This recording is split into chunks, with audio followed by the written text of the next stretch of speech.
চট্টগ্রাম নগরীতে পদযাত্রা কর্মসূচি শুরুর আগে সমাবেশ করছে জাতীয় নাগরিক পার্টি এনসিপি। নগরীর ১৬ শহর বিপ্লব উদ্যানে চলমান সমাবেশে যুক্ত হচ্ছি আমরাও।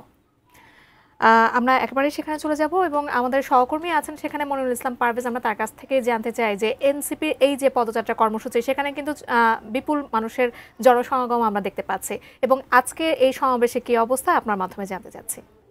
ধন্যবাদ আপনাকে। প্রথমে আগে জানিয়ে রাখি, চট্টগ্রামে যাতে শান্তিপূর্ণভাবে এনসিপির এই পদযাত্রাটি হয় সেজন্য প্রশাসনের পক্ষ থেকে প্রচুর নিরাপত্তা ব্যবস্থা গ্রহণ করা হয়েছে। যেহেতু গতকালকে আপনারা দেখেছি চকরিয়াতে একটি বিচ্ছিন্ন ঘটনা হয়েছে, যেহেতু বিএনপি নেতা সালাউদ্দিনকে নিয়ে এনসিপি নেতাদের বক্তব্যের প্রেক্ষিতে সেখানে একটু উত্তাল অবস্থা ছিল চকরিয়াতে।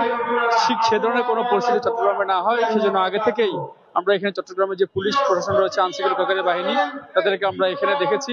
তারা কিন্তু অতিরিক্ত পুলিশ এখানে আজকে মোতায়েন রয়েছে। অর্থাৎ চট্টগ্রামের এখন যে জায়গাটি রয়েছে, আপনার তো সমাবেশ স্থলটিকে ঘিরে আপনি দেখতে পাচ্ছেন যে ওনাদের যে নানান স্লোগান, যে দেশ গড়তে জুড়ে পদযাত্রা, এই ধরনের নানান স্লোগানে এখানকার নানান বিভিন্ন জায়গা থেকে নেতাকর্মীরা এসে এখানে জড়ো হচ্ছেন।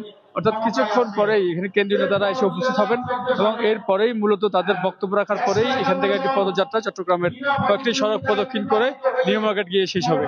তো আজকের এই পদযাত্রা নিয়ে মূল বার্তাটি যেটি, তারা বলছেন যে নতুন ভাবে সংস্কার করে নতুন একটি দেশ গড়ার প্রত্যয়ে তারা কিন্তু এই পদযাত্রাটি করছে এবং তাদের মূল যে বার্তা রয়েছে যে যাতে এই এনসিপির মাধ্যমে মানুষ নতুন একটি দেশ এবং নতুন একটি সরকার পায়।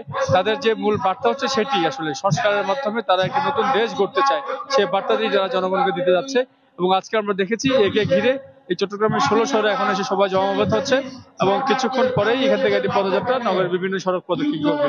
তো আপাতত চাকিয়া এই ১৬ শহর থেকে আমার কাছে এনসিপির পদযাত্রা নিয়ে এতটুকুই রয়েছে।